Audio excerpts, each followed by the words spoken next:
పాల్గొనవలసిందిగా ప్రార్థిస్తూ శ్రీ అలివాస్కర్ రెడ్డి గారిని సత్సంగం ప్రారంభించవలసిందిగా ప్రార్థిస్తున్నాం. ఓం శ్రీ సాయినాథాయ నమః.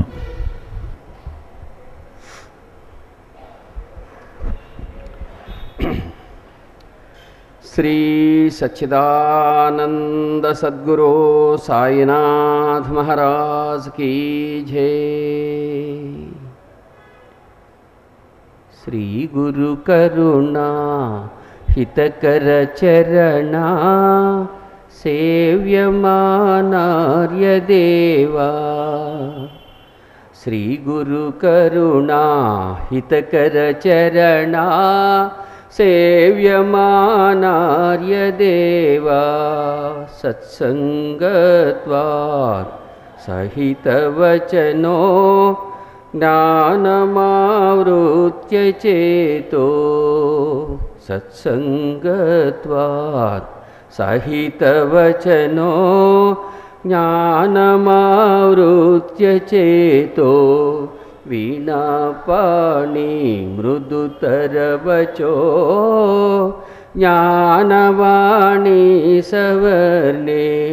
వీణాపాణి మృదుతరవచో జ్ఞానవాణి సవర్ణే.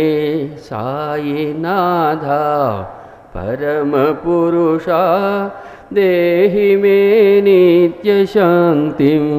భరద్వాజ పరమపురుష దేహి మే నిత్యశాంతిం.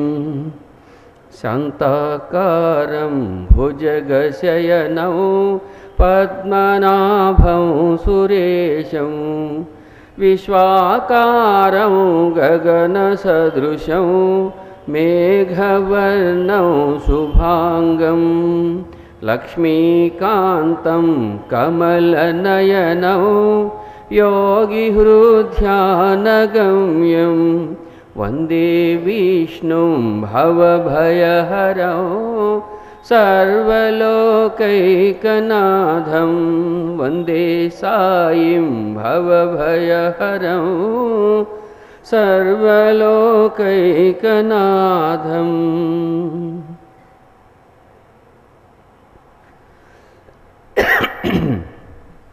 ఆత్మీయ ప్రియ సాయి బంధువులారా, పరమ పవిత్రము, పావనము, శుభకరము, దివ్యము అయినటువంటి సంధ్యా సమయంలో మన సాయి సదన్ మందిరంలోనూ ప్రపంచవ్యాప్తంగానూ ఈ సత్సంగాన్ని వీక్షిస్తున్న సాయి భక్తులందరికీ సాయి సదన్ శుభాహ్వానం పలుకుతూ శుభాకాంక్షలు అందిస్తోంది.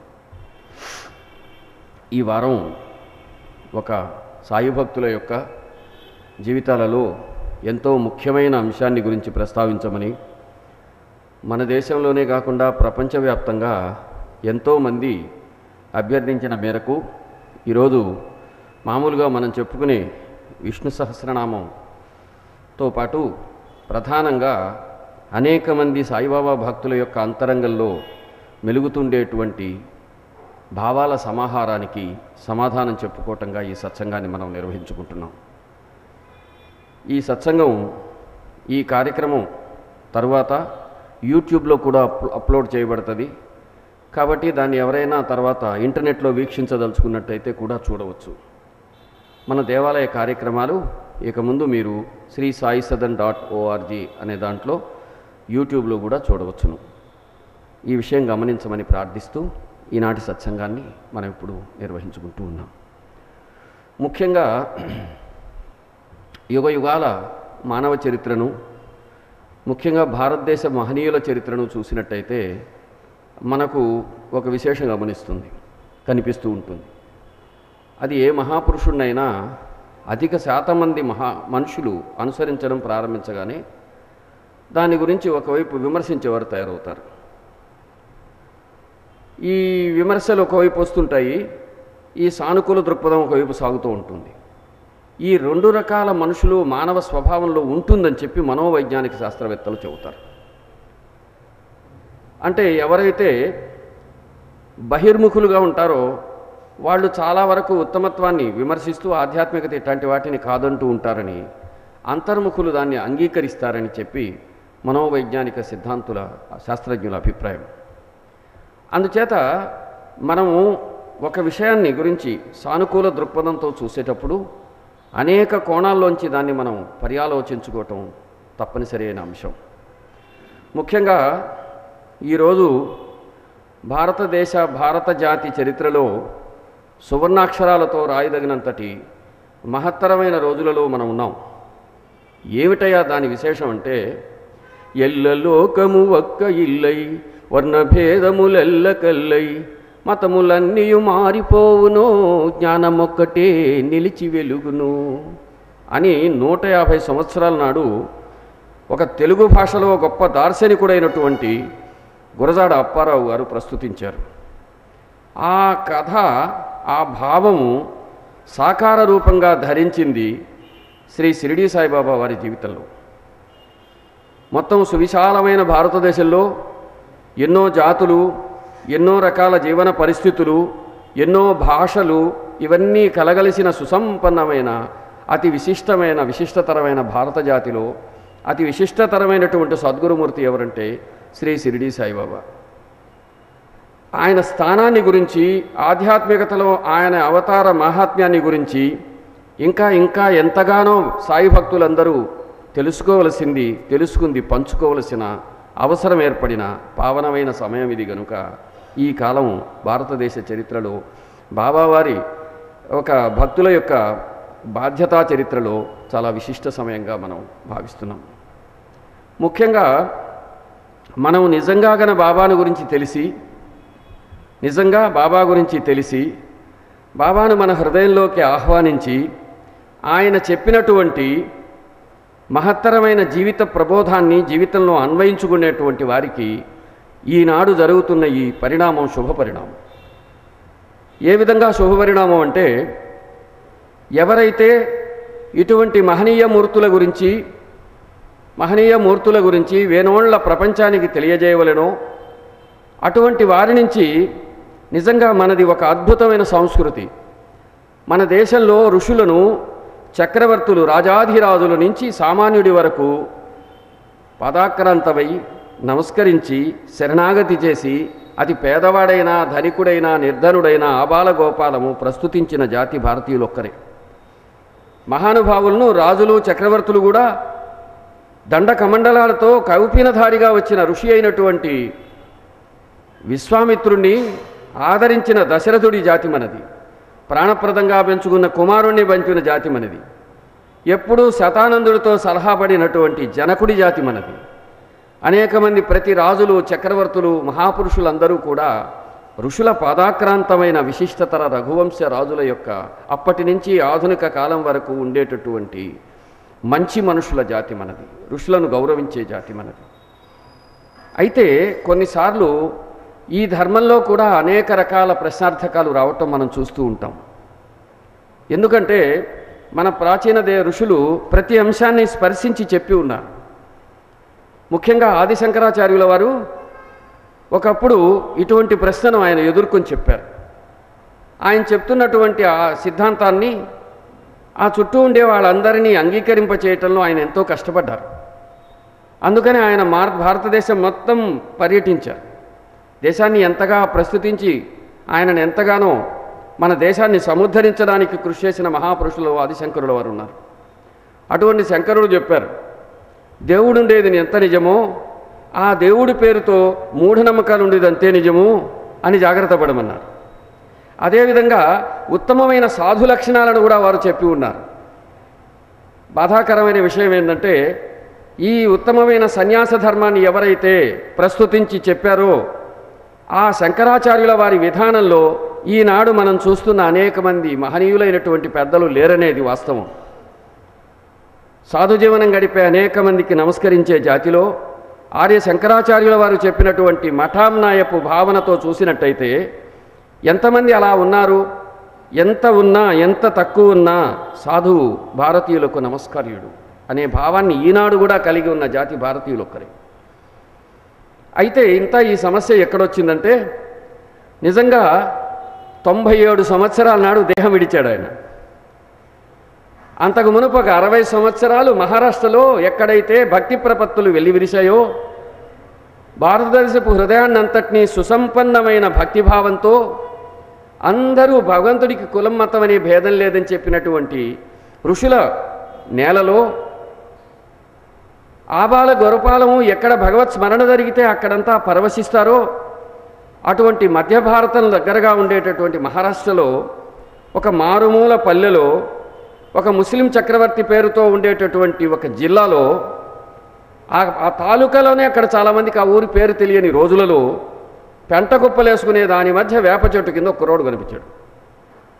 అతడు తన పేరు ఆయన పెట్టుకోలేదు, కులమతాలు తెలియవు, ఏ విధంగానూ కూడా తన గురించి ఏ అడ్రస్ చెప్పుకోలేదు. 16 ఏళ్ల కుర్రవాడు ప్రపంచంలో ఎవరు ఉండనట్టు అక్కడ ఆవిర్భవించాడు. ఆవిర్భవించిన ఆ కుర్రవాడు ఏం చేశాడు? ఎదుట అగ్నిహోత్రం పెట్టుకున్నాడు. అతడికి భయం లేదు, నిర్భయుడు, ఎప్పుడూ భగవత్ స్మరణ చేస్తూ ఉంటాడు. నిరంతర ధ్యాననిష్ఠుడైన ఆ కుర్రవాడిని చూసి ఆ ఊరంతా ముగ్ధమైపోయింది. ఆ పక్కనే పండరిపురంలో మహాభక్తవరేణ్యుల గురించి చెప్పుకోవటం అక్కడి వాళ్ళందరికీ తెలుసు. వాళ్ళు పామరంగా కష్టపడుతూ జీవించినప్పటికీ, వాళ్ళకు భక్తి శ్రద్ధలు లేకపోయినప్పటికీ వాళ్ళ రక్తంలో జీవధాతువులలో భారతీయత ప్రవహిస్తున్న జాతి అది. వాళ్ళు ఏం చేశారు? ఆ పెంటకుప్పల మధ్యలో కూర్చున్నాడు వేప చెట్టు కింద. ఆ పిల్లవాడిని మామూలుగా ఆరాధీసి ఏమీ తెలుసుకోలేకపోయారు. వాళ్ళు తెలుసుకున్నదంతా ఏమిటంటే ఆయనకు ఒక గురువు ఉన్నాడని. ఆ గురువుని అనన్యంగా సేవించి అతడు ఈ విధంగా అద్భుతమైనటువంటి దివ్యత్వాన్ని ఆయన సాధించారని. ప్రతినిత్యము గురుసేవా పరాయణుడైనటువంటి ఆ కుర్రవాడు అందరికీ ఆశ్చర్యంగా మారాడు. అక్కడ ప్రారంభమైన ఆ మహాపురుషుడు భారతీయ చరిత్రలో ఒక కొత్త ఆవిర్భావానికి, ప్రపంచ మానవులందరికీ ఒక గోదార్పుకు, ఒక ఆశకు ఆశంసకు కారణం అవ్వటం చాలా అద్భుతమైనటువంటి భగవల్లీల. ఆయన ఏం చేశారు? మామూలు అంతవరకు మన దేశంలో ఉండేటటువంటి సనాతనమైనటువంటి సాధు ఋషి జన సంప్రదాయానికి కొత్తగా ఆవిర్భవించారు. ఎదురుగా అగ్నిహోత్రం వేలుస్తాడు. శృతి పరాయణుడైన వేద విజ్ఞుడు ఎలా ఉంటాడో ఆ విధంగా ఆయన జీవించాడు.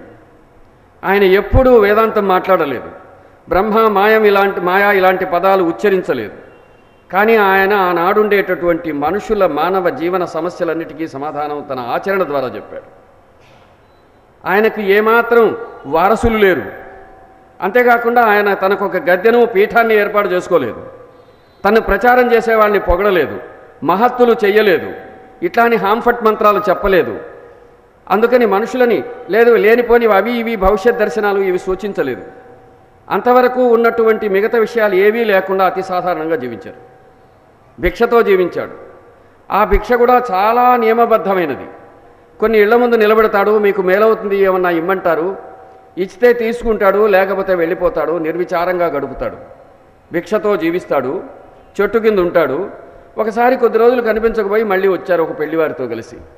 అక్కడే చివరి శ్వాస వరకు, ఆ తర్వాత సమాధిగతుడై ఈరోజు మురళీధరుడి పాదపీఠం దగ్గర తన దేవాలయాన్ని నిర్మింపజేసుకుని అక్కడే ఆయన సుప్రతిష్ఠితుడైన తర్వాత ఈరోజు వరకు 97 సంవత్సరాల నుంచి సాయిబాబా వారు సమాధిలోంచి తన లీలను అలా ప్రసరింప చేయటం వల్ల మానవజాతిలో అద్భుతమైనటువంటి ఆయన దివ్యత్వానికి దాసోహం అనేటువంటి భక్తుల సంఖ్య రోజురోజుకి క్షణక్షణానికి పెరుగుతోంది.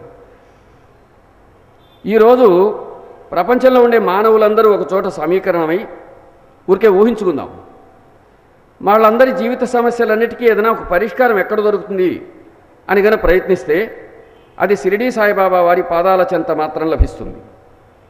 అయితే అందులో ఒక విశేషం ఉన్నది. బాబా ఎవరి పాదాల చెంత మనకు ప్రపంచ మానవులకు శాంతి ఆనందాలు లభిస్తాయో అతి ప్రాచీనమైన భారతీయ ఋషుల భావనలలోంచి, తపస్సులోంచి, వాళ్ళ జ్ఞానంలోంచి అది లభిస్తుంది. ప్రాచీన భారతదేశంలో గురుసేవ అతి ఉత్తమంగా ప్రస్తుతించబడింది. భగవంతుడికి రంగు రుచి రూపం తెలియవు. భగవంతుడు రూపం లేనివాడు, మనసు చేత తెలియనివాడు, మాటల చేత తెలియనివాడు, అవ్యక్తుడు అని భగవన్ లక్షణాలు ఎన్నో వివరిస్తూ ఆ భగవంతుడి గురించి చెప్పిన వారెవరో వాళ్ళని భగవత్ స్వరూపాలుగా పూజించటం మన ఆదర్శం, మన జాతిలో గొప్పతనం. బ్రహ్మవిద్ బ్రహ్మైవ భవతి. ఎవడైతే గురుర్బ్రహ్మ గురుర్విష్ణు గురుదేవో మహేశ్వర గురు సాక్షాత్ పరం బ్రహ్మ తస్మై శ్రీ గురవే నమః అని ప్రస్తుతించింది. సృష్టికర్త, సృష్టి పోషకుడు, లయకర్త, సర్వము తానైన వాడు అటువంటి పరాత్పరుడు గురుస్వరూపమని, అటువంటి గురుస్వరూపం ఆదరణీయుడని చెప్పబడిన ఋషి సంస్కారానికి గుర్తుగా నాకు గురువు ఉన్నాడు. నా గురువు నిశ్చల ధ్యానమగ్నుడై సృష్టితో తాదాత్మ్యం చెంది తాను లోకము మరచిపోయిన వేళ నేను ఆయన సేవలో నియుక్తుడనై 12 సంవత్సరాలు అనన్యంగా సేవించాను. ఆయన ముఖారవిందం నిత్యతృప్తితో శాంతి ఆనందాలతో ఉంటే చూస్తున్నాను. భగవంతుడి దయవల్ల మాకు దేనికి కొరత లేదు. 12 ఏళ్ల సేవ తరువాత గురుసేవా పరాయణత్వం వల్ల, గురువు ఇచ్చినటువంటి అనుగ్రహం వల్ల, శ్రద్ధాసహనాల సమర్పణ వల్ల తనకు వచ్చినటువంటి ఆ దివ్యత్వాన్ని మానవజాతి మొత్తానికి నేను అందిస్తున్నానని ప్రమాణం చేసి అక్కడ కూర్చున్నాడు. ఆయన గోడ కానుకోకుండా జానడు దూరంలో గోతపట్ట మీద కూర్చొని వచ్చిన ప్రతివాడిని తన తపస్సుతో సమాదరించడం ప్రారంభించిన సత్పురుషుడు అగ్రశ్రేణి మహా సద్గురుమూర్తి సాయిబాబా. వేదం నిజమే అయితే, ఉపనిషత్తులు సత్యమే ఏ కాలంలో వాస్తవం అయితే, బ్రహ్మసూత్రాలు రాసిన వేదవ్యాసుడి జ్ఞానాన్ని మరొకసారి చెప్పగలిగిన మరో సత్పురుషుడు మానవజాతిలో ఆవిర్భవిస్తే, భగవద్గీతలో అదే విషయాలు వివరించడం జరిగి ఉంటే, ఇవన్నిటికీ మరో ఉదాహరణ ఎక్కడన్నా దొరుకుతుందా అని ఎవరైనా అన్వేషిస్తే, ఆ అన్వేషణకు సరి అయిన ఆన్సర్, ఉదాహరణ సాయిబాబా వారు. ప్రాచీన ఋషులు ఏదైతే భారతదేశంలో చెప్పారో అదే మరొకసారి fact retold, truth retold with greatest experience of explanation. That is Saibaba. So అంచేత సాయిబాబా ఎవరు అంటే ఆయన ఎక్కడి నుంచో రాలేదు, భారతీయ ఋషుల సంస్కారం నుంచి పుట్టుకొచ్చారు. వీళ్ళందరూ మరిచిపోయినటువంటి గురు పూర్ణిమను గుర్తు చేశారు. ఊరికే కాదు, ఆ రోజు కుష్ఠరోగిని, ఆ రోజు కులము, మతము, వర్ణ వ్యవస్థతో విచ్ఛిన్నమైపోయినటువంటి ఆర్థిక వ్యత్యాసాలతో అల్లాడిపోతూ, స్త్రీ పురుష భేదంతో కొట్టుకుంటూ, మూఢనమ్మకాలతో పరాకాష్ఠకు చెందిపోయినటువంటి సమాజంలో వీళ్ళందరినీ ఒకచోట చేర్చి ఈ జాతి మాతకు, ఈ భరతమాతకు, ఈ ఆధ్యాత్మిక మాతకు బిడ్డలందరూ సమానమని చాటి చెప్పిన సత్పురుషుడు బాబా. అందుకని సాయిబాబా గురించి ఈరోజు ఎవరైనా సరే విమర్శిస్తే వాళ్ళకట్ల ప్రాచీన ఆధ్యాత్మికతన్నా తెలుసుకోవాలి, అది తెలియదు అనుకోవాలి, లేకపోతే సాయిబాబా గురించి అన్నా తెలియదు అనుకోవాలి. ఒకవేళ ఈ రెండింటి మధ్య సమన్వయం తెలియకుండా ఉండే అవకాశమే లేదు. బాబా నోటి వెంట వచ్చిన ప్రతి మాటకు ఉపనిషత్తులలో కావాల్సిన రెఫరెన్స్, సాయిబాబా నోటి వెంట నుంచి వచ్చిన ప్రతి పలుకుకు బ్రహ్మసూత్రాలలో, భగవద్గీతలో, ప్రస్థానత్రయంలో, ప్రాచీన ఋషుల యొక్క వాణిలో ఆధారం ఉంది.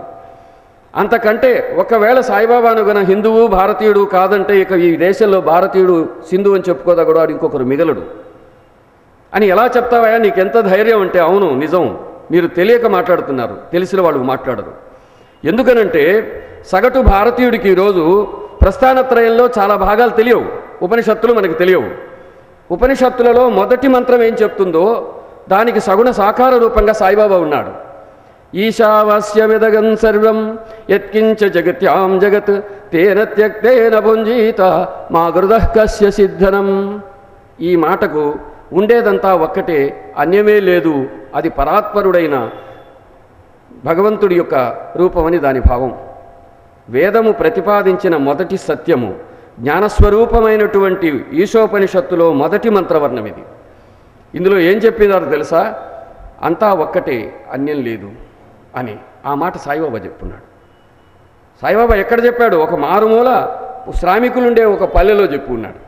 మీరు అనవచ్చు అభిమానంతో చెప్తారా అని. ఒకటి కాదు, రెండు కాదు, ఆయన మాటలన్నీ అతి అద్భుతమైనటువంటి జ్ఞానరూపమైనటువంటి ఉపనిషత్ వచనాలు. అంతేకాదు, ఈరోజు సాయిబాబా గారు గురించి విమర్శిస్తున్న వారి విషయంలో ఆ రోజే సాయిబాబా గొప్ప సమాధానం చెప్పి ఉన్నారు.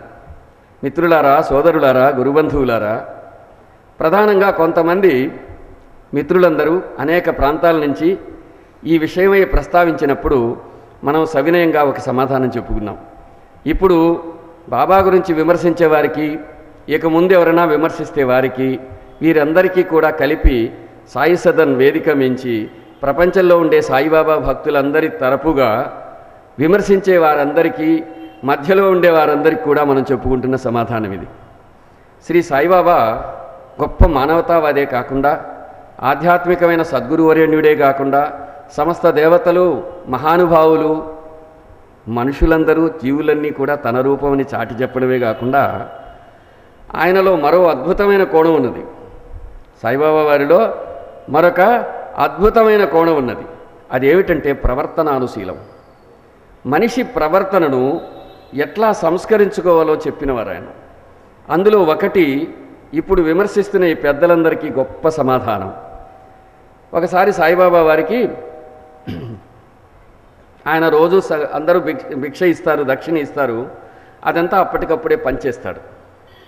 ఆయన రాత్రి పడుకునేటప్పుడు జోబీ విదిల్చి ఇలా వేసేసుకొని ఆ తర్వాతే పడుకుంటాడు. అంటే జోబులో డబ్బులు పెట్టుకుని ఈ డబ్బులుంటే నేను బతుకుతున్నాను అనుకోడు.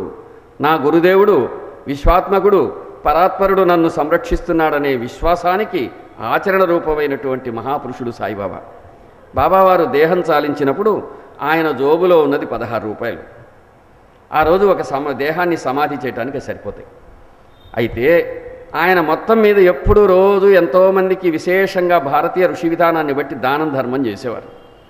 ఎవరైనా వచ్చిన దక్షిణ ఎంతన్నా ఉన్ని ఆయన ఇచ్చేది మాత్రం ఇస్తూ ఉండేవారు. ఆయన ఎప్పుడు డబ్బులు లెక్కబెట్టి ఇవ్వలేదు. అటువంటి సాయిబాబా మీద ఎక్కడ అవకాశం వస్తే అక్కడ పన్నులు వేయాలనుకున్న బ్రిటిష్ వాళ్ళు ఆయన మీద ఒక మనిషిని రహస్యంగా నియమించారు. ఆ నియమించిన ఆయన పేరు ఒక క్రైస్తవుడు. ఎందుకంటే ముస్లింలైనా హిందువులైనా ఆయన భక్తులైపోతారని క్రైస్తవుడిని వేశారు. ఆ వ్యక్తి వచ్చి ఆయన గమనిస్తున్నాడు. బాబా అతనికి కూడా చెప్పారు ఏమని, ఒప్పుకున్న బాధ్యత సక్రమంగా చేయమని. అతడు పరిశీలించి ఎవరికి ఏం చేశాడంటే అది తేల్చలేకపోయాడు. ఏమి తేల్చలేకపోయాడంటే ఆయనకు వచ్చేదానికి ఆయన ఇచ్చేదానికి ఏం సంబంధం ఉండేది కాదు. అందుకని అది తేల్చడం వీలు కాదు అని చెప్పాడు. అదేవిధంగా షిరిడి ఎవరొస్తున్నా పోతున్నా సరే గ్రామం ముందే ఒక లిస్టు పెట్టి రాయమన్నారు. అక్కడికి వచ్చే వాళ్ళలో స్వాతంత్ర్య సమరయోధులు వాళ్ళు వీళ్ళు ఉన్నారా అని. అందువల్ల కూడా మనకు కొన్ని బాబా లీలలు తెలిసేందుకు అవకాశమైంది. ఇంత ఏం జరిగిందంటే ఒక వ్యక్తి తెలుసుకున్నాడు.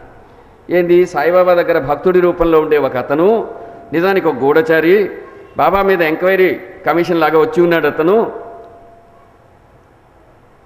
పైకేమో భక్తుల్లాగా కనిపిస్తూ లోపల ఈ విధంగా ఉన్నాడు అని తెలిసేటప్పటికి అతనికి కడుపు మండిపోయింది. నేను బాబాని అభిమానిస్తాను కదా, అటువంటి గొప్ప సాయిబాబా వారిని ఈ విధంగా అవమానపరిచేలాగా ఆయన దగ్గర రహస్యంగా ఇట్లా ఉంటారా అని ఇంకా తిట్టం ఆరంభించాడు. ఎట్లా ఘోరంగా తిట్టాడు. మనం ఎవరి మీదైనా కసి వస్తే తిడుతుంటే ఆనందంగా ఉంటుంది. సరే, మనకు కూడా చాలామందికి ఉంటుంది.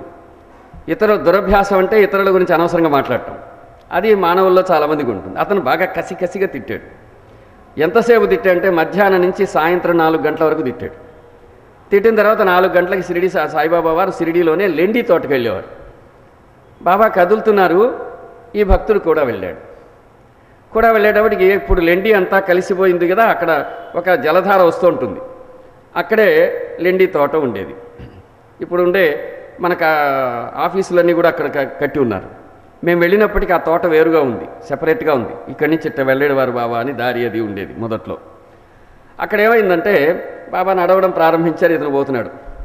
అప్పుడు అందరూ బహిరంగంగా మలమూత్రాలే కదా, ఆ లెండి తోట చుట్టూ ఊళ్ళో వాళ్ళందరూ దొరికిపోయి ఉండేవాడు. అక్కడ మలాన్ని ఒక పంది తింటోంది.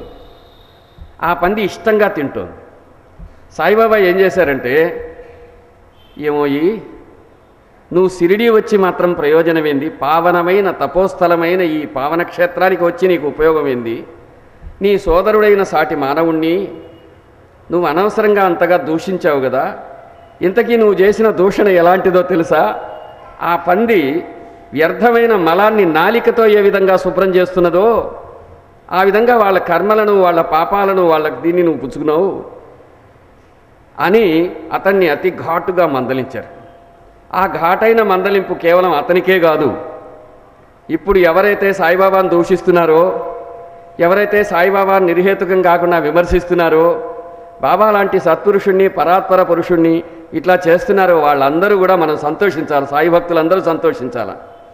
ఎందుకనంటే బాబావారు కానీ బాబావారి పేరుతో బాబా భక్తులైన వారు కానీ మనలో ఏదైనా దోషాలుంటే వాళ్ళందరూ మన దోషాలన్నీ ఈ విధంగా ఆ పంది ఏ విధంగా మలాన్ని స్వీకరించిందో అట్లా వారు స్వీకరిస్తున్నారు. వారికి మనం 100,000 కోటి వందనాలు చెప్పుకుందాం. నిజమైన సాయిబాబా భక్తుని ఎవరూ మార్చలేరు. ఎందుకంటే సాయిబాబాలో ఒక విశేషం ఉన్నది. సాయిబాబా పేరు రుజువు. సాయిబాబాకి మధ్యలో ఇంకెవరు అవసరం లేదు. రుజువు ఎలా అంటే, అందుకని ఈరోజు బాబాని ఎవరైతే విమర్శిస్తున్నారో వాళ్ళందరూ బాబా భక్తులందరికీ మహోపకారం చేస్తున్నారు. మన హృదయాలను గాయపెట్టి మన పాపాలని మన జన్మజన్మల మన సంస్కార మాలిన్యాలన్నింటినీ నాలుకతో కడిగేస్తున్నారు. వాళ్ళకి మనం జోహార్లు చెప్పుకోవాలి.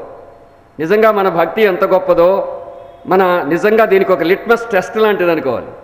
సాయిబాబా భక్తుడు ఎంత శక్తివంతంగా బలవంతంగా తనను తన జాతిని తన కుటుంబాన్ని ప్రభవింపజేసుకుంటాడో, తన గురువు యొక్క దివ్యత్వంతో జీవిస్తాడో, భారతీయుడై ప్రభవిస్తాడో, ప్రపంచంలో భారతదేశపు జ్ఞానాన్ని సముద్ధరించుకుంటాడో, దానికి అద్భుతావహమైనటువంటి దివ్యమైన సందర్భంగా కాలంగా మనం భావిస్తున్నాం దీన్ని.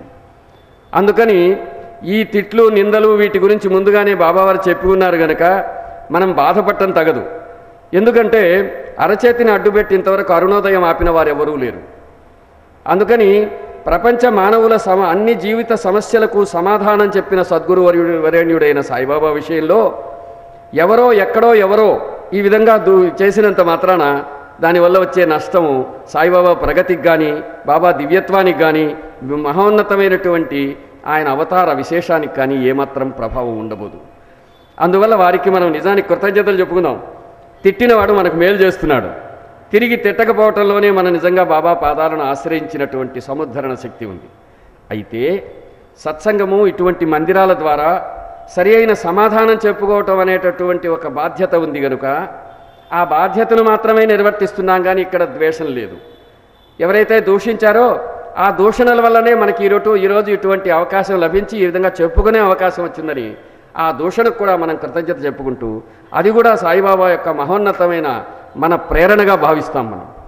దీని ద్వారా మీరు చూస్తూ ఉండండి, భారతదేశంలోనూ ప్రపంచంలోనూ బాబా యొక్క భక్తుల యొక్క సంఖ్య విపరీతంగా పెరుగుతుంది. శక్తివంతమైనటువంటి సాయితత్వం మరింతగా ప్రభవిస్తుంది. ఎందుకనంటే దాని మూలాలలోంచి ఉండేటువంటి భారతీయతయే, ఋషుల యొక్క తపస్సుయే, ఋషులకు సంబంధించిన జాతి నిర్మాణపు శక్తియే యుగయుగాలుగా ఉన్న ప్రపంచ మానవులందరికీ కూడా వెలుగునిచ్చేటటువంటి సామర్థ్యమే సాయిబాబాలో ఇమిడి ఉంది. అందుకని బాబా అంటే మత్సలేనటువంటి అద్భుతమైన గురుశ్రేష్ఠుడు. ఆయన జీవితంలో రహస్యం లేదు. ఆయన సుఖ విలాసాలనేవి ఆయన దరిచారలేదు. ఈనాడు సాధుమూర్తులుగా ఉండే అనేక మంది ఎవ్వరూ ఆయన పాదాల మీద ఉండే ధూళికి కూడా సరిపోనంతవరకు. ఎందరో మహనీయమూర్తులు, వాసుదేవానంద సరస్వతి లాంటి వారు, మహాపురుషులు, గురుచరిత్ర రాసిన వారు, వారందరూ బాబాకు మా సోదరులు వారు, వారికి మా నమస్కారం, ఆయన మా పెద్దన్న సాక్షాత్తు దత్తావతారం అని చెప్పుకున్నారు. యోగపూర్ణులైన పెద్దల చేత ఎంతగానో ప్రశంసించబడిన సద్గురు శ్రేష్ఠుడైన సాయిని గురించి మనకి ఇంకా తెలియవలసి ఉన్నది అని తెలియజెప్పడం కోసమే ఇట్లాంటి విమర్శలు వస్తాయి. ఆ విమర్శలకు మనం కృతజ్ఞత చెప్పుకుంటూ వాటికి ఒక క్రమానుగతంగా సమాధానం చెప్పుకోవడంతో ఈనాటి మన సత్సంగాన్ని మనం కొనసాగించుకుంటున్నాం. ఇంతకు బాబా ఏం చేశారు అంటే, అంతవరకు భారతదేశంలో ఒక పద్ధతి ఉంది. భారతదేశంలో అప్పుడు దాకా ఏంటి, మేము మా చిన్నతనంలో కూడా ఎవరైనా కుర్రవాళ్ళు కన్నా దేవుడు భక్తి స్మరణ అనుకున్నారంటే, అయ్యో వీడు జీవితానికి ఎందుకు పనికి రాకుండా పెళ్లి పెటాకులు లేకుండా పాడైపోతున్నారు అనుకునేవాళ్ళు. ఎందుకనంటే భగవంతుడి గురించి ఆలోచించే వాళ్ళు, తలుచుకునే వాళ్ళందరూ జీవితాన్ని రోసి జీవితాన్ని మిస్ అయిపోయిన వాళ్ళుగా భావించేవారు. అందుకని ముసలి వాళ్ళు ఎందుకనట్టు అనుకునేవారంటే, వాళ్ళు ఎవరైనా ఏ సాధుమూర్తులు పెద్దల దగ్గరికి మనం వెళ్ళినట్టయితే వాళ్ళు ఏం చెప్పేవారంటే, అయ్యా ముక్తి మోక్షం కోసమే దేవుడు, ఈ తపస్సు ఋషులు వీళ్ళందరూ దేనికోసం అంటే ముక్తి కోసం, మోక్షం కోసం, జ్ఞానం కోసం, ఇంతేగాని ఇంకేం కాదు. ముక్తి మోక్షం ఎప్పుడు వస్తాయి, చచ్చిపోయినప్పుడు వస్తాయో బతికినప్పుడు వస్తాయో తెలియవు. అందుకని మామూలు సామాన్య జనము భగవంతుడు భక్తి అని ఇష్టపడేవారే కానీ ఈ సాధుమూర్తులు ఇట్లా సాధుత్వము ఇట్లాంటివంటి భయపడేవారు. ఎందుకని దేవుడు అనేది ఇప్పుడు కాదు, ముసలితనంలో ఎప్పుడో పూజించాల్సింది అనుకునే పరిస్థితుల్లో ఉన్నారు. అందుకని రకరకాల మూఢనమ్మకాలు ప్రపంచంలో ఉన్నాయి. ఆనాటి భారతీయ సమాజం పరిస్థితి అది. దాన్ని తుడిచిపెట్టింది సాయిబాబా విధానం. సాయిబాబా విధానం ఏమి సమాధానం చెప్పిందంటే, ఒక సత్పురుషుడైన మహానుభావుడు భూమి మీద దగ్గర అవతరించి వచ్చినట్టయితే ఆయన గారి పరిస్థితి ఏంది అనంటే, ఆ మహాపురుషుడు తన తపస్సుతో సర్వ మానవాళికి హితం చేయగలడు అని. ఆ మహాపురుషుడు తన తపస్సుతో సర్వ మానవాళికి హితం చేయగలడు. ఎట్లా? మన బిడ్డలు ఉన్నారు, మనం జీవితం అంతా కష్టపడి వాళ్ళకి మన ఆస్తిపాస్తులు ఇస్తాం, వాళ్ళకి మంచి చదువు ఇస్తాం, వాళ్లకు జీవితం అంతా తోడుగా ఉంటాం, అండగా ఉంటాం. కానీ వాళ్ళ సంస్కారాలను మార్చేటువంటి సామర్థ్యం మనకుండదు. వాళ్ళ భవిష్యత్తును ఎట్లా కావాలో అలా తీర్చిదిద్దే సామర్థ్యము మనకుండదు. ప్రయత్నం వరకే మన చేతిలో ఉంటుంది. ప్రయత్నానికి మించి వాళ్లకు సహాయం చేయగలిగే ఆధ్యాత్మిక శక్తి మహానుభావులకు ఉంటుంది. అంతరాంతరాలలో ఉండే జీవ చైతన్యపు శక్తి మార్చగలిగే శక్తి మహాత్ములకు ఉంటుంది. అందుకని సాయిబాబా దానికి రుజువుగా వచ్చారు. మామూలు ఉదాహరణగా చెప్పుకుంటే, ఒకరోజు బాబా ముందు కొందరు భక్తులు కూర్చున్నారు. బాబా ఏం చేశారంటే, అప్పుడు ఆయన అన్నారు, బాబు వచ్చి ఎవడో అడిగాడు, ఏదో నాకు కష్టం స్వామి, మా ఇంట్లో పరిస్థితి ఇది, మా అమ్మాయి పెళ్లి కాలేదనో, రోగమనో, రోష్టనో, కష్టమనో, పేదరికం అని చెప్పాడు. పక్కనోడు ఆపాడు. ఏమనుకున్నావు, బాబా ఎంతలో మహాత్ముడు, ఆయన దగ్గరకు వచ్చేవిటి నువ్వు ఇలాంటివి అడిగేది, ఇలాంటివి అడగకూడదు, మాయా బ్రహ్మం వేదాంతం ఇలాంటివి మాట్లాడమన్నట్టు ప్రోత్సహించబోయారు. అప్పుడు వెంటనే బాబా ఏమన్నారు, నువ్వు ఆగబోయి, ఎవడు వాడంత వాడు నా దగ్గరకు రాడు, పిచ్చిక కాలికి దారం కట్టినట్టు నేనే వాడిని ఆకర్షిస్తాను. మిత్రులారా, ఈ వాక్యానికి భగవద్గీతలో ప్రమాణం ఉంది. భక్తుడు వాడంత వాడు భగవంతుడిని ఆశ్రయించడు, భగవంతుడి అనుగ్రహం వచ్చిన తరువాతే భగవదాశ్రయం జరుగుతుంది అని చెప్పి ఉంది. ఆ మాటను బాబా చెప్పారు. మనంతా మనం ఇక్కడొచ్చి కూర్చోలేదు, మనం రావాలనిపించడానికో ఇక్కడొచ్చి కూర్చోవటానికో కారణం కాదు. అంతర్లీనంగా భగవత్ ప్రేరణయే మనని కూర్చోబెట్టిందని ఆనాడు సాయినాథుల వారు అంతకుముందు భగవద్గీత చెప్పినది మన ప్రమాణమై మన ఇక్కడ కూర్చోబెట్టి ఉంది. సరే, మనం కూర్చున్నాం. ఇక్కడ కూర్చున్న తర్వాత ఏమైంది, వచ్చినంత తర్వాత ఎవడు వాడంత వాడు రాడు. ఆ వచ్చినటువంటి వ్యక్తి వాడి కష్టం చెప్పుకోగానే నా తపస్సు ధారవోసి నేను అతడికి ఓదార్పునిస్తాను. ఇక్కడ యుగయుగాల మన భారతీయ చరిత్రలో ఒక మార్పు ఉంది. ఏమిట్రా అక్కడ మనం గుర్తించవలసిన అంశం ఏమిట్రా అదే అంటే, ఒకడికి ఆకలితో అల్లాడిపోతున్నాడు. వాడికి పోయి నువ్వు అయ్యా రామనామం చెయ్యి, కృష్ణనామం చెయ్యి, ధ్యానం చెయ్యి, తపస్సు చెయ్యి అంటే చేయలేడు. మరొకరికి ఒంటి మీద గుడ్డలు లేవు, రోగంతో అల్లాడుతున్నాడు, చలికి బాధపడిపోతున్నాడు, పళ్ళు పటపట కొట్టుకుంటున్నాడు. వాడి దగ్గరకు పోయి వేదాంతం చెప్పి ఉపయోగము లేదు. అదేవిధంగా ఒకరికి ఏదో మనస్సు వ్యథ అయి కష్టంతో క్షోభించిపోతున్నాడు, ఒక రైతో, వ్యాపారస్తుడో, ఒక మామూలు మనిషి. అతని దగ్గరకు పోయి నువ్వు నాకు ఇదిగో నాయన అసలు విషయం తెలుసా, ఈ కనిపించే ప్రపంచం వాస్తవం కాదు, మాయ నిజము, బ్రహ్మసత్యం జగన్మిథ్య అని చెప్పి ఉపయోగం లేదు. వాళ్ళకి ఏం కావాలి, ఆకలి ఉన్నవాడికి అన్నం కావాలి, చలితో బాధపడేవాడికి కప్పుకోవడానికి గుడ్డలు కావాలి, రోగంతో బాధపడేవాడికి ఉపశమనం కావాలి, జీవితానికి ఒక ఆలంబన, ఓదార్పు కావాలి. ఇవి లభించినంత వరకు ఆధ్యాత్మికత గురించి చెప్పటం అనేది నిరర్థకమని గుర్తించిన సత్పురుషులలో మొదటివారు సాయిబాబా. అందుకని మనుషులందరికీ దగ్గరగా వచ్చి వాళ్ళ జీవితం దగ్గర కూర్చొని దానికి కావలసింది ప్రసాదించడానికి దిగివచ్చిన ప్రాచీన ఋషి సంప్రదాయానికి అద్భుతమైన ఉదాహరణ బాబా. నిజానికి ఈ జ్ఞానమంతా ఎవరి కోసం అని అడిగితే మన ఉపనిషత్తులలోనే బాబా ఈశోపనిషత్తుకు అర్థం చెప్పున్నారు. అటువంటి అర్థం మరెవ్వరూ ఇంతవరకు చెప్పినట్టు కానరాదు. భగవద్గీతలో ఒక శ్లోకానికి అర్థం చెప్పారు. ఆయన చెప్పిన ఆ శ్లోకం అర్థం ఎవరికి చెప్పారో తెలుసా? త్రిభాష్యాలు బ్రహ్మాండంగా చదువుకున్నటువంటి ఒక పండితుడికి చెబితే అతను ఒప్పుకున్నాడు. అది ఆ రోజే రికార్డ్ అయింది, మీరు నేను మార్చేది కాదు. అందులో ఏముందంటే, మహాత్ములను సేవించక, వాళ్ళ ద్వారా విషయం తెలుసుకోక, కావలసింది ప్రశ్నించి తెలుసుకోకపోతే జీవితానికి కావలసిన పరమార్థం అందదు. అందుకే యుగయుగాలుగా భగవద్గీత ఎందరూ చదివినా గురుసేవ లోపించినందువల్ల అది సరిగా అందరి జవజీవాల్లోకి కావలసినంత శక్తివంతంగా ప్రసరించలేదు అని చెప్పిన మహాపురుషుడు సద్గురు శ్రేష్ఠుడు సాయిబాబా. 700 శ్లోకాలుండే భగవద్గీతలో అతడు చెబుతూ ఉంటే ఆ శ్లోకమే చెప్పమని దానికి అర్థం చెప్పడంలో ఆయన అద్భుతమైన ప్రజ్ఞా విశేషం, సద్గురుత్వం ఇమిడి ఉంది. తద్విద్ధి ప్రణిపాతేన పరిప్రశ్నేన సేవయా ఉపదేక్షంతి తే జ్ఞానం జ్ఞానినస్తత్వదర్శినః. అదే ఆ శ్లోకం. ఎన్నో చోట్ల పూజ్యులు భరద్వాజ మాస్టర్ గారు భగవద్గీత గురించి ఎవరు ప్రవచించమని పిలిచినా ఆయన వెళ్ళి ఈ విషయం చెప్పారు. అయ్యా, మీలో ఎవరైనా భగవద్గీత చదివి ఉంటే ఇంతకంటే గొప్ప అర్థం ఎవరైనా చెప్పారా చెప్పండి అని. అందరూ వేనోళ్ల సంతోషంగా దాన్ని ప్రస్తుతించారు. కాబట్టి అంత అద్భుతమైనటువంటి భారతీయ ధర్మానికి చెందిన ఋషిసత్తముడు సాయినాథుడు. సరే, ఇకపోతే అందరూ మానవుల్ని తన దగ్గర చేర్చుకున్నారు. సరే, అంతవరకు ఏముంది సమాజంలో? ఆచారం ఉంది. ఆచారం పేరుతో మనుషులు ముక్కలు ముక్కలైపోయినారు.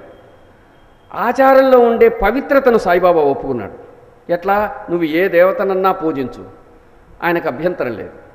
అతడు శ్రద్ధగా పూజిస్తే ఆ దేవతగా ఆయన దర్శనమిస్తాడు. నీ ధర్మం వదులుకోమనడు. అది ఈ రాముడైనా కృష్ణుడైనా శివుడైనా లేకపోతే వాళ్ళ కులాచార దేవతలైనా ఏ విధానము మార్చుకోవాల్సిన అవసరమే లేదు. వాళ్ళు కానీ అనన్యంగా సేవిస్తే హనుమంతుడి భక్తుడికి ఆయనకు హనుమంతుడిలాగా ఒక సోమదేవుడు అనేవాడికి దర్శనమిచ్చారు. శివుణ్ణి తప్ప మరెవడిని ఆరాధించని వాడికి శివుడిలాగా, రాముణ్ణి తప్ప మరొకటి నమస్కరించనన్న వాడికి రాముడిలాగా, సమస్త దేవతలలాగా దర్శనమిచ్చిన విషయం వాళ్ళు రూఢిపరిస్తే కాదంటానికి మీరు నేనెవరు? ఇది ఇప్పటి కథ కాదు. 97 సంవత్సరాల ముందు రికార్డై అనేక మంది స్వచ్ఛందంగా తమ అనుభవాలు చెబితే మన దక్షిణ భారతదేశానికి చెందిన బివి నరసింహస్వామి వారు కూడా దాన్ని రూఢి చేసుకుని రికార్డు చేసిన విషయం మనం మర్చిపోకూడదు. అందులో సాయిబాబాకి ఏముంది? ఆయన ఒక భిక్షకుడుగా జీవించాడు. ఆయన సహజమైన జీవనం గడిపారుగా ఆయన ఆపేక్షించిందంతా సకల జన శ్రేయస్సు తప్ప ఇంకోటి లేదు. కాబట్టి ఆయన గురించి విమర్శకు అక్కడ తావులేదు. సరే, ఇంక ఈ విధంగా ఇంతటితో చేయడం కాదు. సమాజం అంతా ఎలా ఉంది? ఏ సత్పురుషుడి దర్శనానికి పోయి ఏమి నమస్కారం పెట్టాలన్నా కులాలు, మతాలు, ఆచార భేదాలు, ఇతరమైనటువంటి నియమ నిబంధనలు ఇవన్నీ మనుషుల్ని చాలా హింస పెట్టేవి. అవన్నీ బాబా దగ్గర లేవు. ఎవరైనా రావచ్చు, ఎప్పుడైనా రావచ్చు. ఆయన ఇంటికి తలుపులు లేవు, ఆయన జీవితానికి రహస్యం లేదు. ఎదుట అగ్నిహోత్రం వెలుగుతుంది, పక్కనే తులసిమాత ఉంటుంది. అది ఎప్పుడో వదిలిపారేసినటువంటి ఒక శిథిలమైపోయిన పాడుబడ్డ మసీదు. మసీదులో ఎవరు కూర్చోబెట్టారు? సాయిబాబా కూర్చున్నాడా? లేదు. ఆ ఊరి వాళ్ళు ఆయన పొడవు చొక్కా వేసుకున్నాడని మురికి నీళ్లు ఇంతవరకు మునిగిపోయి ఉంటే ధ్యానస్థుడైన ఆ కుర్రవాణ్ణి తీసుకెళ్ళి హనుమంతుడి ఆలయంలో కూర్చోబెడితే కాకుండా ఈ పొడవు అంగరకాయ వేసుకున్నాడు కాబట్టి ఈ మసీదులో కూర్చోబెట్టారు. నిజమైన ఋషి తనను భగవంతుడు ఎక్కడుంచితే అక్కడ ఉండడానికి తృప్తి పడతాడే కానీ ఇంకొక చోటికి పోవాలని కోరుకోడు. ఎందుకనంటే భగవంతుడు లేని స్థలం లేదు గనుక. భగవంతుడు సర్వదా సర్వాత్మన ఉన్నాడు గనుక ఏమి ఆ పాడుబడ్డ శిథిలమైనది నేల కదా, దానికి ద్వారకామాయని పేరు పెట్టారు. అక్కడ నిరంతరం అగ్నిహోత్రాన్ని వేల్చాడు. అక్కడ నారాయణ స్వరూపమై ఆయన ఉండి అక్కడే తులసిని ప్రతిష్ఠించి వచ్చిన వాళ్ళందరికీ నారాయణుడై ఈ ద్వారకామాయి మసీదు తల్లి పరమ పవిత్రమైనదని చెప్పారు. ఎందుకంటే ఆ వచ్చినోడి భావం మసీదు. మీరు భారత చరిత్ర అంతా వెతికితే నిరంతర అగ్నిహోత్ర పరాయణులు ఎక్కడైనా ఒకరు దొరకవచ్చు. కానీ బాబా వలె అందరూ మానవులను దగ్గర తీసుకుని శృతి వేదం ఏం చెప్పిందో ఆ విధంగా జీవిస్తూ అతి నిర్దుష్టమైన బ్రహ్మచర్య జీవనం గడుపుతూ బ్రహ్మచారిలాగా బతుకుతూ సర్వజీవులకు దగ్గరగా ఉంటూ ఈ విధంగా జీవనం గడిపిన మరో మహాపురుషుడు కొన్ని యుగాల వేల సంవత్సరాల భారత చరిత్రలో దొరకడు, కనిపించరు. ఎందరో ఆచార పరాయణులు ఉండవచ్చు, మహానుభావులు ఉండవచ్చు, తపోవరేణ్యులు ఉండవచ్చు. ఋషులు, సాధులు, యోగులు, మహాపురుషులు వల్లనే ఈ దేశం పవిత్రమైంది, పావనమైంది, పూతమైంది, ఇక ముందు కూడా అవుతుంది. వాళ్ళందరూ గొప్పవారే. ఎందరో మహానుభావులు అన్న త్యాగరాజు మనందరికీ ఆదర్శం. ఆ మహానుభావుల దివ్యత్వాన్ని కాదు మనం అంటుండేది. ఈ మహానుభావులు అందరూ ఒకటే, తన రూపమే, తానందులోంచి తప్ప వేరుగా లేను అని చెప్పినటువంటి గురువైన మన సద్గురువు సాయినాథుల వారికి మనం ప్రణామిల్లుతున్నాం. మనమందరం మన కుటుంబాల్లో చాలామందికి మన కులదైవం వెంకటేశ్వర స్వామి. ఈరోజు సాయి భక్తులందరూ తిరుపతికి వెళ్ళి వెంకటేశ్వరుని దర్శిస్తారు. ఇంతకుముందు వెంకటేశ్వరుని దర్శించేవారు ఈరోజు సాయి వెంకటేశ్వరుడుగా చూస్తారు.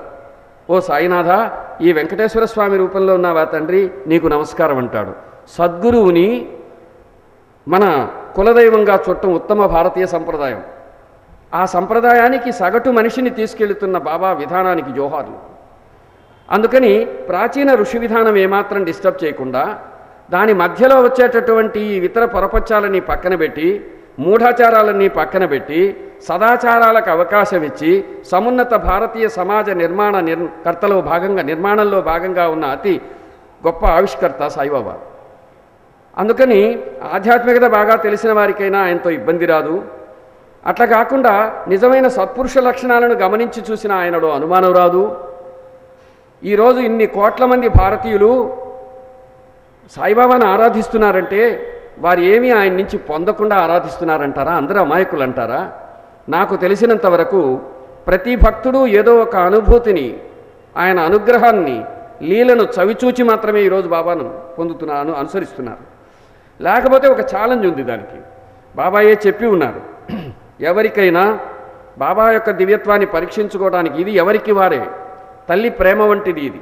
దీనికి మధ్యలో పెట్టేటటువంటి ఇతర టెస్టులు పనికిరావు. హృదయానికి, ప్రేమకు ఏ పరీక్ష పెడతావు? అందుకని ప్రేమ వంటి ఒక పరీక్ష ఉంది.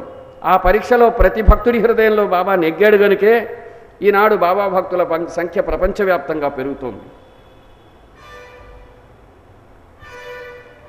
ఒక విషయం ఏంటంటే, ప్రతి భక్తుడు కష్టంతోనో, బాధతోనో, ఆర్తితోనో దేహంతో ఉన్నప్పుడు బాబాని ఎలా ఆశ్రయించారో సమాధిని కూడా, ఆయన పటాన్ని కూడా అలాగే ఆదరిస్తున్నాడు.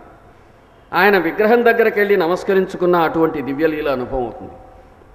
మిత్రులారా, మన ఈ సాయి మందిరం కేవలం బాబా వారి అనుగ్రహం మేరకు కొందరి భక్తుల్ని ఎన్నుకొని ఆయన నిర్మించుకున్నారు. ఇక్కడ వాళ్ళందరూ అంతకుముందు వాళ్ళంతా వాళ్ళు ఊహించనంతగా వాళ్ళ జీవితాలు ప్రభావితమయ్యాయి. బాబా భక్తిలో వినిర్మలమై కొనసాగుతున్నాయి.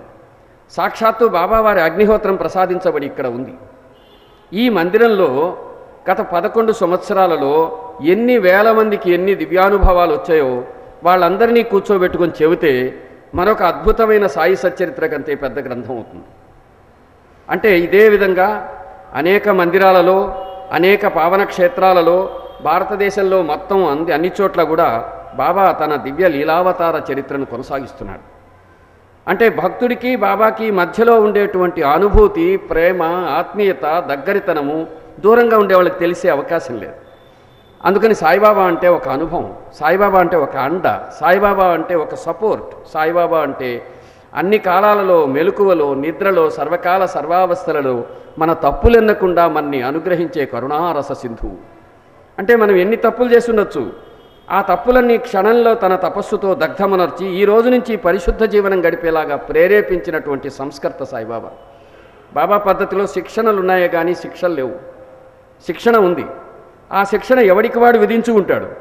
ఈరోజు సాయిబాబా జీవిత దేవాలయాలు ప్రశస్తమైన తర్వాత ప్రపంచవ్యాప్తంగా, ముఖ్యంగా భారతదేశంలో మీరు గమనిస్తే మీకే తెలిసి ఉంటుంది, బాబా తెలియకముందు ఎక్కడైనా దేవాలయాల్లో ఇక్కడ అన్నం దొరికేది తక్కువ ఉండేది. తక్కువ ఆశ్రమాల్లో అక్కడ తప్పిస్తే ఎక్కడ భోజనాలు పెట్టే పద్ధతి ఉండేది కాదు. ఈరోజు ఎక్కడికైనా ఏ మందిరానికి వెళ్ళినా భోజనం పెట్టడం అనేది ఒక సంప్రదాయం వచ్చిందంటే భోజన సంతర్పణ సంప్రదాయం బాబా ద్వారానే ప్రపంచానికి అందింది ఇటీవల ఆధునిక కాలంలో. అంతవరకు లేదంటే ఉంది, అది భారతీయ విధానమే. కానీ బాబా తర్వాత అది మరింత ప్రశస్తమైంది, ప్రస్తారమైంది. అదేవిధంగా ఇప్పుడు ఎక్కడ మన ప్రాంతానికి చెందిన వెంకటేశ్వర స్వామి గుడి చిన్నది ఉంటే అది చిన్న పాకున్న 10 మందికి అన్నం పెడతారు. ఒక సద్గురు సత్తముడి యొక్క విధానము ఇంతగా ప్రపంచమంతా ప్రభావితం చేసింది. సాయిబాబా భక్తుడు అన్నం తినే ముందు ఒక పిడికెడు అన్నం బాబాకు పెట్టి తింటాడు. దీన్ని వైశ్వదేవం అనే సంప్రదాయంగా ఋషులు చెప్పారు. ఋషులు చేసిన అతిథి సేవను ఈరోజు సాయి భక్తుడు చేస్తున్నాడు. అనేక మందిని, లక్షలాది మంది తన భక్తులను అతిథి సేవ వైపు ప్రేరేపించిన సాయిబాబా సద్గురువు కాదా, పూజనీయుడు కాదా? మా కష్టాలను, మా కన్నీళ్లను, మా బాధలను, మా వ్యధలను మా తల్లిదండ్రుల కంటే ఎక్కువగా మాకు అనుగ్రహాన్ని ఇస్తున్నటువంటి బాబాను కాదంటానికి ఎవరికేం హక్కు ఉంది? నాకు నా తల్లికి మధ్యలో ఉండే గుండె లోతులలో ఉండే ఆత్మీయ సంబంధాన్ని ప్రశ్నించే హక్కు ఎవరికి ఉంటుంది? సద్గురువుకి, భక్తుడికి అలాంటి సంబంధమే ఉంటుంది. నగురోరధికం తత్వం నగురోరధికం తపః జ్ఞానమూలం గురోర్మూర్తి పూజామూలం గురోఃపదం. వ్యాసుడు ఇలాంటి ప్రశ్నలు వస్తాయనే గురువు అంటే ఎలా ఉంటాడు అని చెప్పి ఒక పురాణంలో ఒక చాప్టర్ అంతా, ఒక అధ్యాయం అంతా రాశారు. ఆ అధ్యాయాన్ని మన వ్యాసాశ్రమం వాళ్ళు శ్రీ గురు గీత అనే పేరుతో వేరుగా వేశారు. అది అంతకుముందు పూర్వాచార పరాయణులు కూడా వేసి ఉన్నారు. ఆ గురుగీతలో గురువు యొక్క లక్షణాలన్నీ చెప్పబడ్డాయి. ఈ గురుర్ బ్రహ్మ శ్లోకం కూడా అక్కడిదే, శ్రీ గురుగీతలోంచి పునశ్చరణ చెప్పబడింది.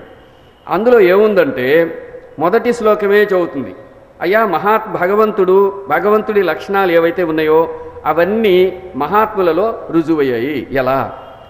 భగవంతుడికి రూపం లేదుగా. మహాత్ముడికి భగవంతుడిని స్మరించి భగవంతుడిని తెలుసుకున్న వాడికి రూపం ఉంది. అందువల్ల భగవంతుడిని తెలియజేసిన వారు మహనీయులు, ఋషులు. భగవంతుడు ఎవరి ద్వారా తెలిసారో వాళ్ళందరూ భగవత్ స్వరూపాలై విరాజిల్లుతారు. నిప్పువలే, నిప్పుని ఏ వస్తువులు వేసినా నిప్పు గుణాలు వచ్చినట్టు భగవంతుడి గుణాలు ఋషుల్లో ఉంటాయని చెప్పారు. దాన్ని వ్యాసుడే చెప్పాడు. అతి పూర్వమై మన ధర్మాచరణకు మూలమైనటువంటి వేదవ్యాస మహర్షి అచింత్యావ్యక్త రూపాయ నిర్గుణాయ గుణాత్మనే సమస్త జగదాధార మూర్తయే బ్రహ్మణే నమః. గురువు పాదాలు పట్టుకొని చెబుతున్నాడు ఆయన.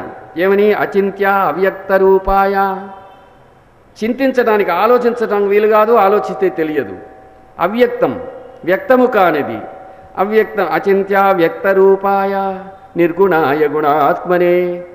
సమస్త గుణాలకు ఆధారమైనటువంటిది, తనకంటూ ప్రత్యేకముగా గుణము లేనటువంటిది. సమస్త జగదాధారమూర్తయే. ఈ విశ్వానికి, జగత్తుకి, అంతటికీ ఆధారమై ఈ మూర్తిమత్వానికి మూలమైనటువంటిది. ఈ మేనిఫెస్ట్ అయిన ఈ పదార్థ రాశికంతటికి ఏది మూలమో అది మూర్తయే అని చెప్తూ ఆ లక్షణాలన్నీ భగవంతుడి లక్షణాలని ఋషులు వివరించినవన్నమాట. అందుకని అటువంటి పరబ్రహ్మస్వరూపమైన సద్గురువుకు నమస్కారము అని చెప్పారు. అయ్యా, ఇప్పుడు ఇంకొక విమర్శ ఉంది. సాయిబాబా వారి పాదాలలోంచి బాబానప్పటికి పూర్తిగా నమ్మని భక్తుడికి, వీళ్ళందరికీ తెలియంది ఏంటంటే, ఆ దాసగణం అనేవాడు సాయిబాబాను పూర్తిగా నమ్మలే. అప్పటికి ఆయన నమ్మకంతో రాలేదు. ఆయన గారు ఏం చేశారు, పరమ సద్గురువైన సాయిని విడిచి గోదావరిలో మునుగుదాము, గంగలో మునిగితే పుణ్యం అనుకున్నాడు. అప్పుడు బాబా అతనితో పాటు భారతదేశాన్ని, అదేవిధంగా మనలాంటి బాబా భక్తులను తాను ఎంతటి నారాయణ స్వరూపమో చెప్పడం కోసము, మనందరికీ ఒక దివ్య లీలతో, కరుణతో అనుగ్రహించడం కోసం చేసిన పని అది. వీళ్ళందరికీ తెలియంది ఏంటంటే, బాబాని విమర్శించే వాళ్ళకి తెలియంది ఏంటంటే, ఆ భక్తుడికి ఆ విషయంగా నమ్మకం లేదు, బాబాని ఇంకా తెలుసుకోలేదు. ఆ తరువాత అతడు తెలుసుకొని ప్రస్తుతించాడు. దాసుగను బ్రాహ్మణుడు ఆయన, అందుకని ఆచార విధానాల మీద గౌరవం ఉన్నవాడు. ఆయన ఎంతగానో సంస్కరించబడ్డాడు. ఆ తరువాత పరబ్రహ్మస్వరూపంగా ఆయనను కీర్తించి బాబా దేహధారిగా ఉండగానే మహారాష్ట్ర దేశమంతా చెప్పాడు. అటువంటి దాసుగణుకు వచ్చిన అనుభవం అది. దాసుగణు ఒక సగటు సామాన్య మానవులకే ప్రతీక అయినప్పటికీ అతడు ఒక సాధుసేవలో పవిత్రమైన, పునీతమైనటువంటి మహా వ్యక్తిగా, భక్తుడిగా మనం గుర్తించుకోవాలి. అతడు ఏం చేశాడు, అనుమతి అడిగాడు. ఏమని? ఇదిగో నేను పోయి అక్కడ మునిగొస్తానని. నిజమైన సద్గురువు ఏం చేస్తారో అది చేశారు బాబా. ఏమిటి గాను, ఇక్కడి నుంచి అక్కడికి పోవాలన్నా, నిజమైన భక్తి శ్రద్ధలు ఉంటే గంగా యమునలు ఇక్కడే ఉన్నాయని తన పాదాల్లోంచి, ముఖ్యంగా కుడికాలు బొట్టనవేలు, రెండు ఎడమకాలు బొట్టనవేలులోంచి చుక్కలు చుక్కలుగా నీళ్లు వచ్చాయని, అవి తన దోసిలి నిండా వచ్చాయని, అవి పట్టి నేను ఆశ్చర్యపోయానని, ఆ తర్వాత నోటి దగ్గరకు తీసుకొచ్చే అరే నేను బ్రాహ్మణి కదా అనుకొని అవి నెత్తిన మాత్రం చల్లుకున్నానని అతను ఏమాత్రం సిగ్గుపడకుండా రాశాడు. దాని గురించి ఇంకెవరికి ఇంటర్ప్రెట్ చేసి మధ్యలో మాట్లాడే అవకాశం, హక్కు లేవు. ఎందుకనంటే అది అతడి దివ్యానుభవం. ఆ అనుభవం చెప్పి ఇప్పటికి 150 సంవత్సరాలు వెనక ముందుగా 100 ఏళ్ళు దాటిపోయింది. కాబట్టి ప్రపంచమంతా ప్రస్తుతించబడిన విషయం ఇది. ఈనాడు ప్రతి సాయి భక్తుడు బాబా పాదతీర్థంతో స్నానం చేస్తున్నాడు. తాను తాగే నీళ్లు ఆయన తీర్థం అనుకుంటున్నాడు. గంగా యమునాది పవిత్ర జలం అనుకుంటున్నాడు. ఇంతకీ అక్కడ బాబా ఏం చెప్పారు? ఇది నా కాలి తీర్థమయ్యా, నువ్వు గడుక్కోమల్లా. ఆయన ఇవి గంగా యమునలు అన్నారు. గంగా అంటే అర్థం తెలుసా? మన ఎదుట ఉండే జీవనస్రవంతికి గుర్తు అని. యమున అంటే తెలుసా? పవిత్రమనర్చే నదీ విభాగం అని. అందుకని ఆయన చెప్పిందేంది? గంగా యమునయోర్ మధ్యే ఏ వసంతి తే మే చిరం వర్ధయంతి. మన ఇండ్లలో జరిగే పవిత్ర కార్యాలలో స్తుతిస్తారు. గంగా యమునా నదుల మధ్యలో ఉండేటువంటి మహాత్ములారా మీకు నమస్కారం అని. అందుకని భగవంతుడి యొక్క పాదతీర్థం, విష్ణువు పాదోద్భవంగా గంగా యమునలు ఉన్నాయని చెప్పారు. ఆ విష్ణువు ప్రతిరూపంగా సాయి విరాజిల్లాడు. దానికి ఆ భక్తుడికి మధ్యలో ఇంకొకరు ఎవరికి విమర్శకు అవకాశమే లేదు. ఆ విమర్శలు కువిమర్శలు, సవిమర్శలు కాబోవు. కాబట్టి వాటిని మనం అంగీకరించిన అవసరం లేదు. ఎప్పుడో ఎంతో కాలగతిలో ముందుకు జరిగిపోయిన దాని గురించి మనం దాన్ని సహకారంతో, సానుకూలంతో అర్థం చేసుకోవాలి తప్ప మరో మార్గం లేదు. ఆ విధంగా సాక్షాత్తు సద్గురువరేణ్యుడైనటువంటి సాయిబాబాను కాదనే అవకాశం ఏముంది? సరే, ఇకపోతే ఆయన మాట. సాయిబాబా దగ్గరికి ఎక్కువ మంది ఆనాడు వచ్చిన హిందువులందరూ ఆయన అంగరక వేసుకునేవారు. ఆయన చెవులకు చిల్లులు ఉండేవి. చెవులకు చిల్లులు ఉండేవి. ఆ చిల్లులు ఎవరు చూడలే. ఏ ముస్లింకి చెవులకు చిల్లులు ఉండవు. ఆయన అంగరక, పొడవైన అంగరక వేసుకునేవాడు. ఆయనను బాగా గమనిస్తే హిందూ ముస్లిం ధర్మాలను సమన్వయం చేసినటువంటి ఒక అద్భుత జ్ఞాన పరిణతి ఉండేది ఆయన. అది దేనికి పనికొస్తుందంటే, భారతదేశంలో ఉండే ఈనాటి మనుషులు ఏ విధానాన్ని అనుసరిస్తే బాగుంటుందో అందుకు పనికొస్తుంది ఒకటి. రెండోది, ఈరోజు భారతీయ సమాజంలో ఉండే ఒక ఋషి సత్తముడు, వేదకాలపు ఋషి ఈరోజు పుట్టాడు అనుకోండి, ఆయన ఖచ్చితంగా బాబాలాగా ఉంటాడు. అందరినీ సమాదరిస్తాడు. వాళ్ళందరినీ తన గుండెల్లో పెట్టుకుని వాళ్ళందరినీ ఆదరించడంలో ఆయన ఏమాత్రం వెనకబడడు. ఆ విధంగా బాబాయ్ వారు తన జీవితం అంతా అక్కడ ఉన్నారు. అందుకని ఆయన ఏం చేశాడు, వచ్చిన వాడి మనస్సుకు తగిలినట్టు ఆయన ప్రస్తుతించి ప్రవర్తించేవారు. వాడిని మనసులో ఉండే భావాలన్నీ బయట వేసేవారు. ఎన్నో జన్మలుగా ఉన్న జన్మల కథలు చెప్పేవారు. గత జన్మలో వీరిక్కడున్నారని చెప్పారు. పునర్జన్మ గురించి ప్రాచీన భారతీయ ఋషులు ఎంతగా చెప్పారో సాయిబాబా అంతగా చెప్పారు. అంతేకాకుండా గురుసేవ గురించి అంత అద్భుతంగా చెప్పారు. ఒకసారి ముస్లింలందరూ బాబాను దండించాలని వస్తే ఒక నిరుపేద భక్తుడొకడు ఆయనకు భయపడి నిన్ను రేపోతే తంతామంటే చంపేస్తామంటే దూరంగా నిలబడి గోడకు పూజించుకుంటున్నాడు. అతని పేరు మహల్సాపతి. బాబాను మొట్టమొదటిసారి సాయి అని పిలిచినవాడు. పేదవాడు, అతను కొడతా ఉన్నారు. నువ్వు గన పోయి ఎక్కడగానే పూజ చేస్తే ఒప్పుకో అన్నారు. అంటే అప్పుడు ఆయన అన్నారు, మహా అగ్నిగోళం లాంటి కళ్ళతో బయట వచ్చి, రా మహల్సాపతి పిలిచి, ఓ భక్తుడా రాబోయ్, ఇదిగో నా గుండెలకు ముఖాన చందన వద్ది పూజించు, ఎవరు అడ్డుకుంటారో అని చెప్పి ఆ భక్తుడిని అవకాశం ఇచ్చారు. నిరుపేదల నారాయణుడని మరొకసారి రుజువు చేశారు. అందువల్ల సాయిబాబా గురించి అనుమానానికి తావులేని పరిస్థితిలో సాయి భక్తుడు ఈనాటి వరకు ఉన్నాడు. కాబట్టి ఇప్పుడు కానీ ఇక ముందు కానీ ఎప్పుడూ ఇటువంటి ఏ విమర్శకు అందులో అవకాశం లేదు. ఒకవేళ ఎవరైనా విమర్శిస్తే వారిని మనం ప్రతి విమర్శ చేయం. ఇందాక బాబా చెప్పిన ఉదాహరణ ప్రకారము మనలో ఏదన్నా కర్మక్షయం ఉంటే అది తమ నాలికతో పరిశుభ్రం చేస్తున్నారని, మనం పావనమవుతున్నామని బాబా చెప్పిన శ్రద్ధ సహనాలతో సర్వజీవులలో ఉండే బాబాను చూచి నమస్కరించే ఉత్తమ సంస్కారం మనని మన జాతిని కాపాడుగాక. ఇంకొక విషయం, సాయి భక్తులారా ఏకం కండి అని ఒక నినాదంతో మనం గన ప్రయత్నిస్తే ఈరోజు ఎవరిని దూషించనవసరం లేదు. శాంతితో సహనంతో సమరసభావంతో మనం ప్రవర్తిసి మనం అనుసరిస్తున్నటువంటి సాయిబాబా విధానము అంటే ప్రాచీన ఋషి విధానం. అది ఎవరెవరు వాళ్ళ దేవతలను పూజించవచ్చు, వాళ్ళ ధర్మాలను అనుసరించవచ్చు, వాళ్ళ జీవన విధానాల్లో వాళ్ళు ఉండవచ్చు. ఆ విధంగా జీవిస్తూ ఒక సద్గురు శ్రేష్ఠుడి యొక్క పరమోపయోగాన్ని పొందవచ్చును అన్న భావమే సాయి నినాదం. అందుకని ఎవరెన్ని ఏమి అడ్డాలు పెట్టినా సాయిబాబా యొక్క దివ్యత్వాన్ని, ఆయన యొక్క మహిమాన్వితమైన దీనికి ఎటువంటి హాని జరగదని, అది ఇంకా ఉజ్వలంగా ప్రభవిస్తూనే భరతమాత యొక్క దివ్యత్వాన్ని ప్రపంచ చరిత్రలో చాటుతూనే ఉంటుందని, సకల మానవాళికి హితం చెప్తుందని సదుద్దేశ్యమే మన ఈ సత్సంగంలో భావం. మిత్రులారా, సాయిబాబా సకల జీవహితకారి, ప్రపంచంలో ఉండే మానవులందరి శ్రేయస్సు ఆయన విధానం, ఆయన శాంతి, ఆయన బాట. సాయి భక్తుడి విధానం కూడా అదే. కాబట్టి ఇటువంటి వాటికి మనం చెల్లించవలసిన అవసరం లేదు. సర్వధర్మ సమన్వయం, సర్వభావనా సమన్వయం, ఉత్తమమైనటువంటి భారతీయుడి యొక్క విధానం సాయిబాబా పద్ధతి. కాబట్టి మనమందరం ఆ వెలుగుబాటలో సాగిపోయేందుకు ప్రతివారికి, ఓ తండ్రి, సకల జనులందు నీ భక్తి విరియుగాక, సర్వకార్యములందు నీ ధర్మమే వర్ధిల్లుగాక, సర్వజీవుల సర్వాభీష్టములన్నయూ నిన్ను చేర్చునవేగుగాక, సర్వభేదములన్నయూ నీ కృపణ సామరస్యమునందుగాక అన్న ప్రార్థనతో ఒక్క నిమిషం మౌనస్మరణతో మనం ఈ సత్సంగానికి స్వస్తి చెప్పుకున్నాం. శ్రీ సచ్చిదానంద సద్గురో సాయినాథ్ మహారాజ్ కీ జై.